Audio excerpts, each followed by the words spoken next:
আসসালামু আলাইকুম, বিসমিল্লাহির রহমানির রহিম। দর্শক, আবারও আসলাম আপনাদের সম্মুখে একটি চীনা হাঁসের ভিডিও নিয়ে আপনাদেরকে দুই চার কথা বলার জন্য। আজকে চীনা হাঁসকে খাইতে দিছি কচুরিপানা। কচুরিপানা খাইতে বড় ভালোবাসে চীনা হাঁসে।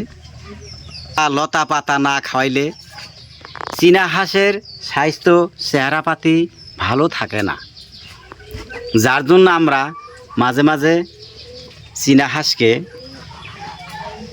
কচুরিপানা, ঘাস এই ধরনের খাওয়াইয়া থাকি। যাই হোক, আপনারা যারা চীনা হাঁস পালেন, আপনারা বেশি বেশি করে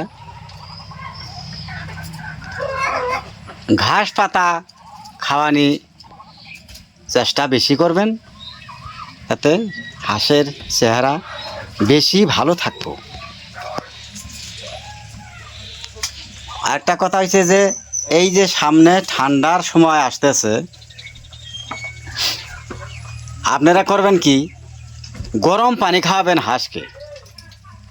হাঁসকে গরম পানি খাওয়াবেন, শুধু গরম পানি না, এই পানির মধ্যে হয়তো কয়েকটা গোলমরিচ, কয়েকটা লং, দারুচিনি, আদা, হয়তো জ্যৈষ্ঠ মধু,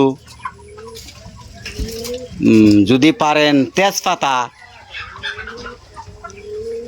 এই ধরনের কয়েকটা বস্তু গরম পানিতে ছাইরা দিয়া পানিটা ফুটাইয়া কুসুম কুসুম গরম থাকতেই হাঁসকে খাইতে দিবেন। দেখবেন আপনার হাঁসে ঠান্ডায় কোনো ক্ষয়ক্ষতি করতে পারবে না। যার জন্য বলছি, আপনারা বেশি বেশি ঠান্ডার সময় কুসুম কুসুম গরম পানি খাওয়াবেন। সকাল টাইমে যখন দেখলেন যে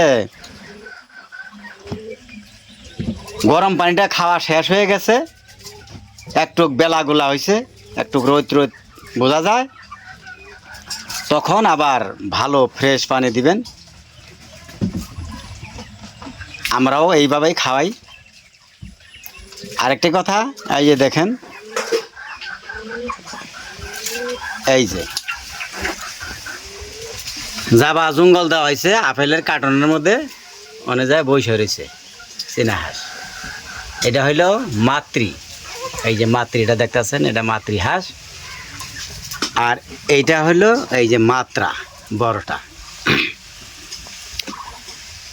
মাত্রা হাঁসগুলা বড় হয়ে থাকে ওজনও বেশি হয়, 5 থেকে 6 কেজি অবধি হয়ে থাকে। আর দিলে যে মাতৃগুলো দেখতেছেন 1.5 কেজি, বড় বেশি 2 কেজি এরকম হয়। অতিরিক্ত বড় সড়ো হইলে 2.5 কেজি হয়। যাই হোক, আমার এই থেকে কওয়া বলা শেষ। আবারও দেখা হব পরের ভিডিওতে। আমার যদি কথায় কোনো ভুল ত্রুটি হয়, আপনারা ক্ষমার দৃষ্টিতে দেখবেন। আসসালামু আলাইকুম।